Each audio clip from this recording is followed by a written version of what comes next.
there's what we're seeing happen in these agricultural mega groups. And that Satan has taken it to that step, is running with it.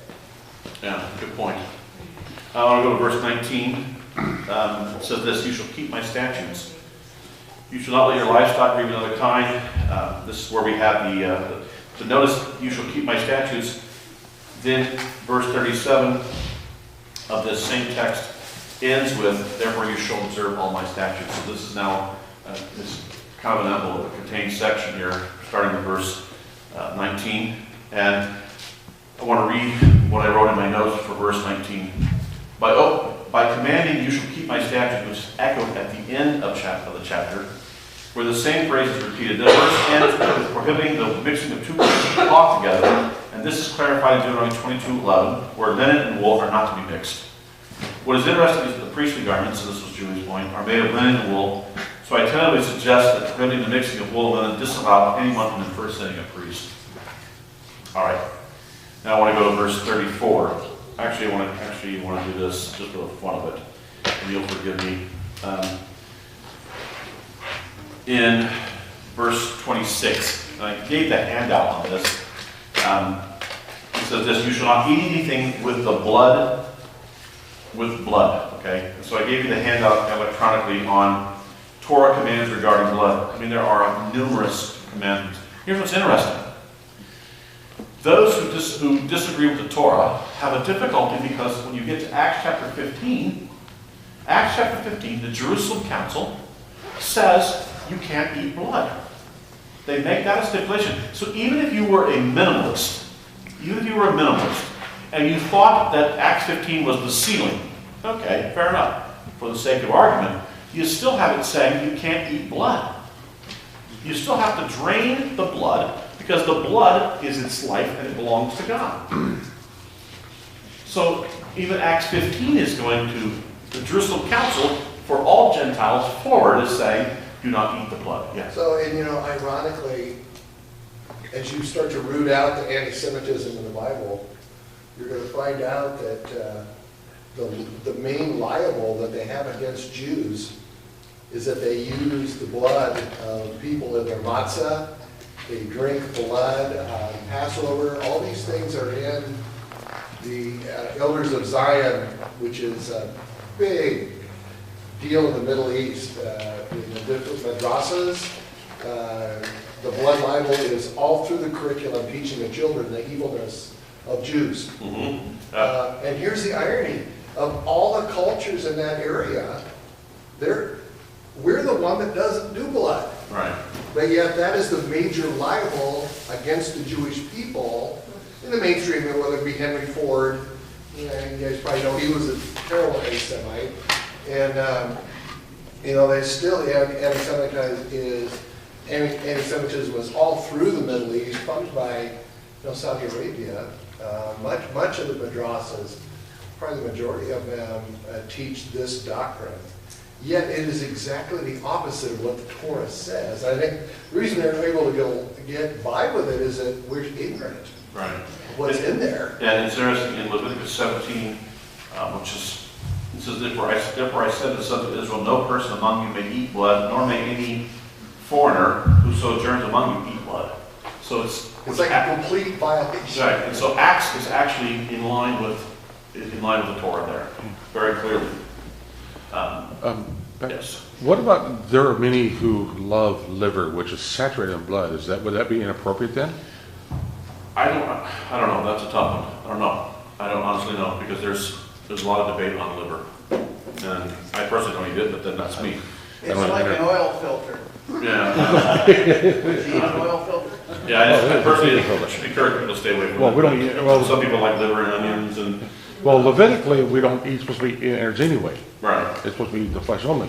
But could you use that argument saying this is saturated liver, you're going to eat it? Really? Yeah, that's why I just encourage people to avoid it. But that's my own logic. But I can't be dogmatic on liver. Say one way or the other. Okay. You can't make that ruling based on the fact you didn't eat it as a child. Exactly. Yeah, there's a lot of things that we wouldn't eat. I grew up with liver and onions. Yeah, And yeah. I mean, it explains everything that they did. Yeah. It does explain a lot. Well, here's a tough one. Now I'm gonna go to bed, because the Torah's gonna go to bed. This is a tough one. And I live in a culture that this has become ubiquitous. What? Plethora. Here we go. You should not make any cuttings in your flesh, or the dead, okay? And then there seems to be a semicolon there. Nor tattoo any marks on you. And we have become a culture that has become Loving. and tattoos have become just gone Fashion off the statement. charts. And I find it fascinating though when Christians have tattoos, and especially when those tattoos are artistic and yet represent foreign gods. And they put some things on their body that you just look at and say, What the? why would a person who is a Jesus person or a Christ follower, why would you put that on your body? Okay. There's oftentimes a fascination with death, which seems problematic with tattoos. A lot of interesting problems with them in my estimation. That's just as I'm looking at the text here. I think you can go wrong in a lot of ways in getting them. So, for those of you interested, you can do badhebrewtattoos.com. Oh, so fun. I do recommend, if you're going to get one, not that I encourage it, but if you're going to do one, at least get it done right. And make sure that your tattoo artist is some type of Hebrew scholar, so that well, that'll happen. yeah, because if you go to badhebrewtattoos.com, they forget sometimes that Hebrew reads from right to left. Okay, that's one problem. It doesn't go this way. It doesn't go this way. It goes this direction. Okay, so that becomes one problem. But there's another whole host of.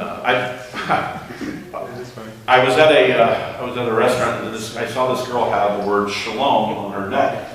So I was intrigued by that. It was very visible, and I said, "Well, by the way, you know that your tattoo is spelled wrong." And she went, "What?" And I said, "Well, but it can be fixed, and I'll show you how to fix it." And there I am fixing it now. But How do you spell hypocrite? yeah. So if you're going to do it right. Okay, at least do it. You know, all that to say, you know, I've seen some people have things on their. I saw one individual on the side of his leg. It was a canine. I recognized it from Egyptian literature, and I said, "That's Anubis, a canine dog, a deity." And he said, "Oh yeah," he says, "I loved it. It was a really cool picture. It was really cool." And I said, "Yeah, okay. You know, it's never mind that it's some foreign god. But all right, it is what it is. Yes." Can I ask you a question? How would you pronounce that word? What word? The tattoo. Do you know if that? Okay. Kuf ein. I don't know. I have to see it. I'm not getting a visual for it. 'Cause it looks like it'd be pronounced caca. Yeah, I don't know. I mean, but some of them are really funny. Yes, go ahead. I have 350,000 reasons why not to have one. Yeah. That's the minimum. I've been a diabetic since 1998, and I poke myself 3,500 times a year. Yeah, So why would I want to have some guy dip something in ink and stab me? yeah, I can do that myself. yeah. So, I can stab you without the ink. yeah. Do me a favor, if you're going to get one, come to me beforehand so that I can at least give you some tips before you go out and do something goofy. Verse 31. And by the So, way, I'm just curious, you just ended it with the Nubius? I mean, he didn't, well, was there anything else on the leg besides the? it was I said to him, it's an Egyptian deity. He goes, "Oh yeah, I know, because I saw it in this book and I really liked it." I was like, okay, so I didn't say anything more to him. I mean, not my place. to Maybe tell. it's a target for dogs to come. Pee on his leg. I'm not gonna go there. Not my issue. All right. Lord forgive us. God forgive us. Here we go. Look at verse 31. Verse 31 says this, and we're almost done. He says, give no regard to mediums and familiar spirits. Let me just say it this way. People who are trying to tap into occult backgrounds to give secret knowledge or information are off limits. I've had Christians, nobody in this room, but I've had Christians say to me, I read my horoscope. What? I go, what? What do you mean you read your horoscope? And they want to know what their sign is. I'll tell you what your sign is. You know, Lost. well, you're lost. Lost. But yeah, so people don't realize that there is power out there in the occult. And you are not to, we as believers are not to put any stock or any authority in things that are of the occult. Even though there be power in those, there is a power behind them. So, Because isn't it weird how accurate they are? and they're very accurate. It's kind of freaky. No, trust me, if you had to deal with this, then you realize that there is power there, it's very accurate, but you're tapping into demonic and satanic forces again. So the story with King Saul, right? Yes, He which convinces- of Endor? Medium of Endor. Yeah. The medium. And so in that case, he summons up a dead prophet. Yes. What was that? That's one of the most fascinating texts that we have in the Hebrew Scripture. My former colleague and I had a massive disagreement on this. I think she brings him back. Although I think she in the past has been playing games with people. In other words, there's people who do this stuff. And this is the mind game stuff. On the flip side of it, they do this. Well, let's say your mom has died, God forbid. And I say, Josh, your mom is talking to me right now, and she wants you to know that she loves you. You know, and right now I'm hearing from her, and she wants you to know that she's proud of you and all that. I mean, and you pay me to hear that stuff. And I'm talking I'm talking with her, which is bull. Because first of all, your mom doesn't love you. Okay. Your mom is nowhere to be found. No, so it's one of those things that, people play that game. And, they do this kind of stuff, and people love that. That's somewhat benign. Although there's people who I do think tap into and talk to those who are dead. They do this stuff in the occult world. And in fact, this is the concept behind Ouija boards. Is to call up people who are dead and have a seance with them. Okay? I think that is extremely dangerous stuff. I know it is. Having said that, you get back to this individual with, I think she is in the past been playing the game. Saul asked her to actually conjure up this prophet. And it's interesting, the prophet is peeved off that he's called back. He's right. He's not very happy. And he says, interestingly enough, the same thing he had said before he died. Almost verbatim. He says, why did you call me back when the message hasn't changed? You're going to die. That's what I told you before I died. It's the same thing. I think she actually was able to bring him back. I don't understand the mechanics of it all or how it all worked out, but Well, she was more shocked to find out that it was Saul. Yeah. It's like, you're the king. Yeah. She figures out through this whole their discussion that oh no, you're going to kill me, because he's like, no, you're going to be fine. But the prophet, Saul, she never sees the person. Saul does, and Saul talks to the prophet. And it's interesting because Saul says, oh yeah, that's the prophet. I recognize his voice. And he appears in some kind of post-mortem vision, which is bizarre. Yeah, go ahead. 26 it says, not to use sorcery or astrology.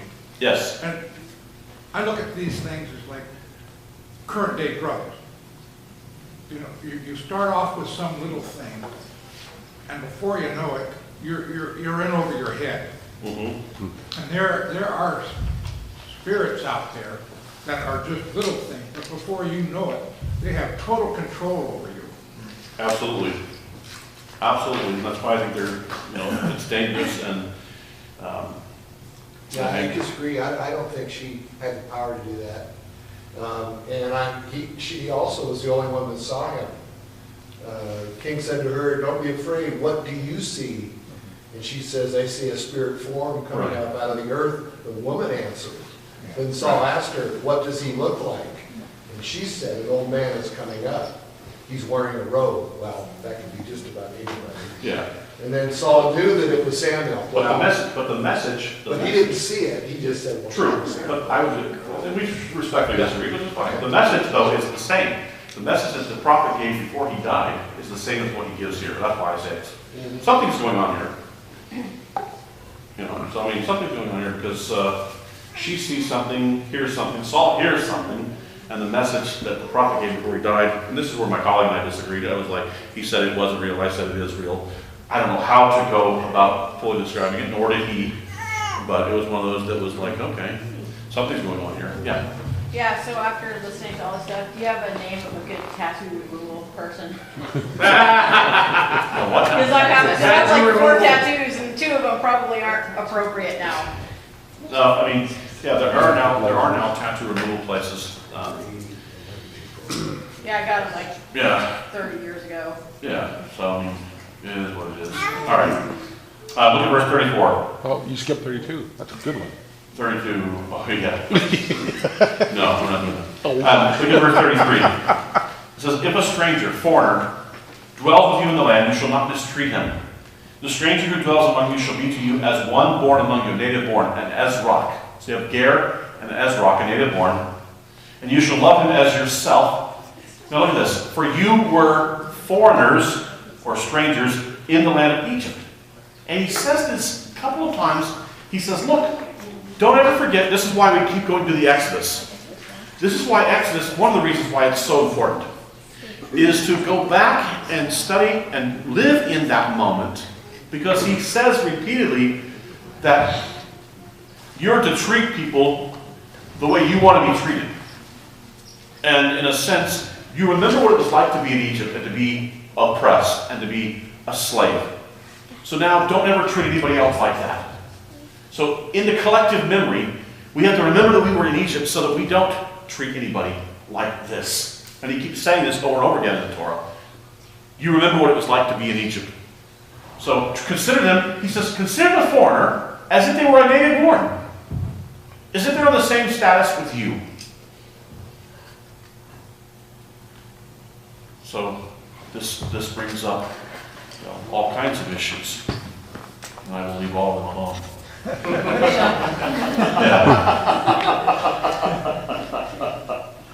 Well, I think that's important for us too, because, you know, as being part of this movement, you know, God's revealing some pretty amazing things to us. It goes to our heads. And, you know, a lot of times we treat other folks that aren't on the same place we are. We have not, you know, who have not been blessed with the revealing that we have received. And, you know, we put in their faces. And to me, they are foreigners to me. You know, they just haven't, God has not chosen to reveal that to them yet. So, you know, we have to be less know-it-all, a little bit more, because the more you know, and you guys know darn well, the more you know in scriptures, the less you know. You know? Absolutely. We know a thimble out of the ocean. Absolutely. Yeah, so this is an important text. I want to end with this. Verse 35 and 36, he says, "You shall not do injustice in judgment, in measurement of length, weight, or volume. You shall have honest scales, honest weights, an honest ephah, and an honest hen. I am the Lord your God who brought you out of the land of Egypt." I write this. Since so much of commerce was determined by weight, it was often a temptation to deceive the buyer by using false weights. The Torah even prohibits owning the false weights, even if you never intended to use them. Let me suggest a principle that comes from this section of just measurements. Often I judge people with one set of standards, but allow myself to be judged by a lesser standard, thus giving me a rationale I don't afford to others. You hear that? I do this all the time. I think we do it all the time. Here's what we do. I don't want to do something, or I want to do something, so I got good rationale for doing it. Now, however, when I come to other people, I say, they have no rationale whatsoever. There's no reason whatsoever that they did what they did. Giving other people the benefit of the doubt. The same benefit that I give myself, I have to give to other people. Just measure. He says, if I am willing to give myself leeway and excuses, then I should have equal measurements for those who I may not like. Justice should be blind so that it treats all men equally, and this is the Torah standard we must strive to uphold. But he says you're not even allowed to have you're not even allowed to own the dishonest weights. You don't even have those in your possession, so that there's never even a temptation to use them. I don't know how many people remember it, but there's a famous Norman Rockwell painting of the woman in the butcher shop. Yeah. And I love this particular, because the butcher is actually, they're both looking each other in the eye. The woman and the butcher are looking each other in the eye, and he's pushing down with his thumb on the scale, and she's pushing up underneath it. She's trying to cheat him, he's trying to cheat her. And they're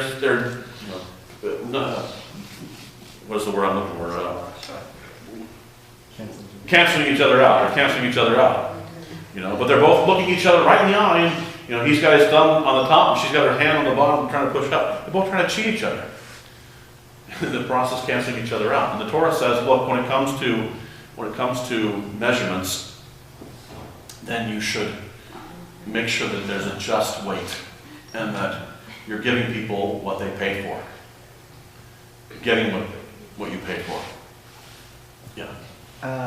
Maybe this is a weird thing to bring up, I'm not sure, so... Probably so. Yeah. knowing you, I'm going to go out on a limb here and say yes. Because I don't know how much credence to give to some of these visions and stuff people have, but something that's interesting is, I don't know if you guys all heard, but there was that teenager in Israel a few months ago that had that, he died and he saw all that was going to happen, supposedly, okay?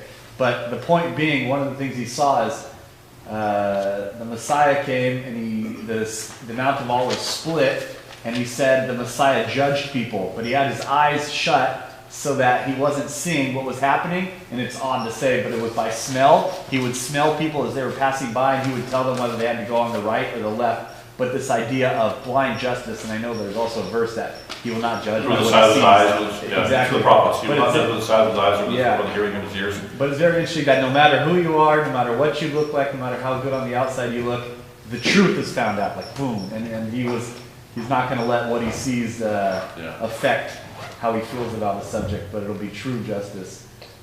Anyway. Cool. That's interesting. I want to end with this thought, and just something to think about as we work through Leviticus 19. Did you notice how that there are dozens of different types of topics? I mean, you got everything: blood, fields, priesthood, Sabbath, parents, all this, because life is viewed holistically.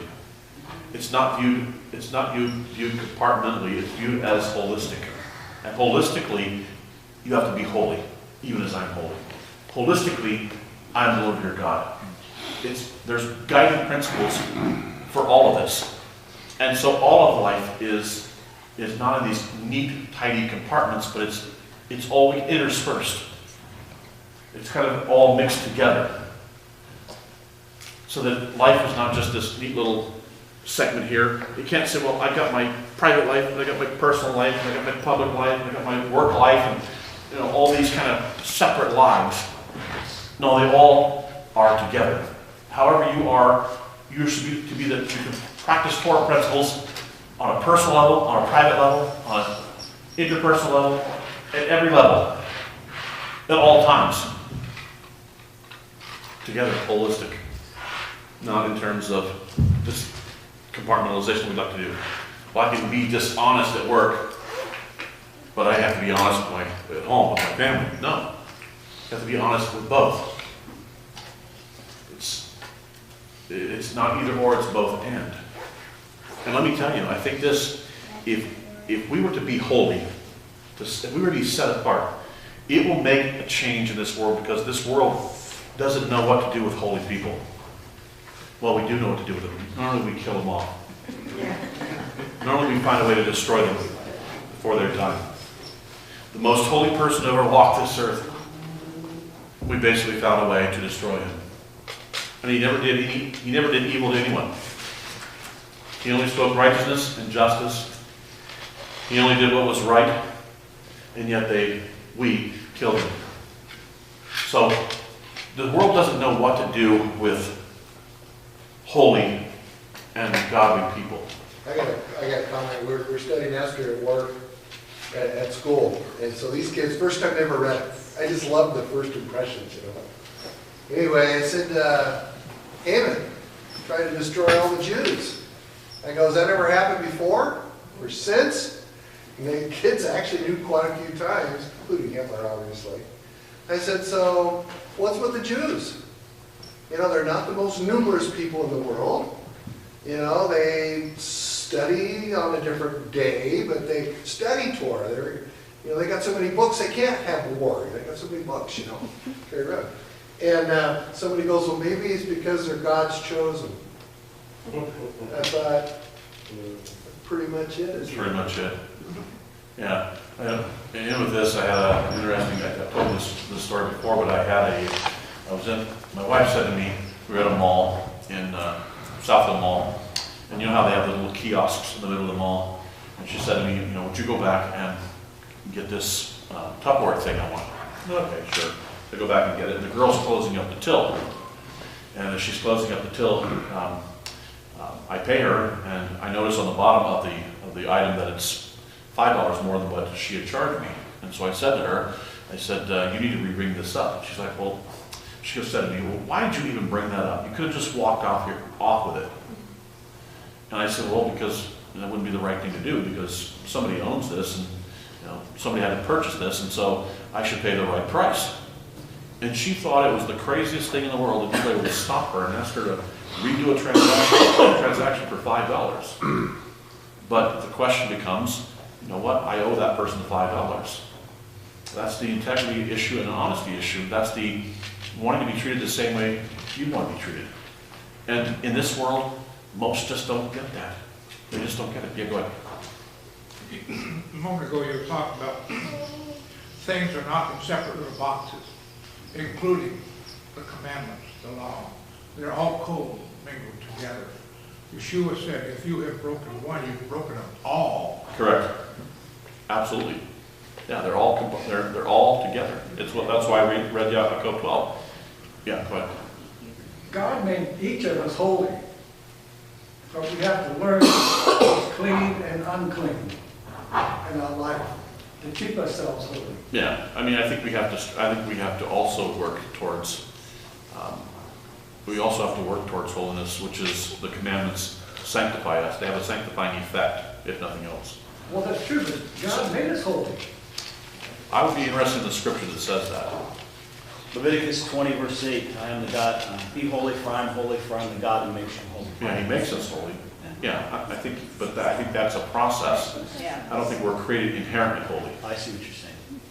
I would disagree with inherent holiness. I would say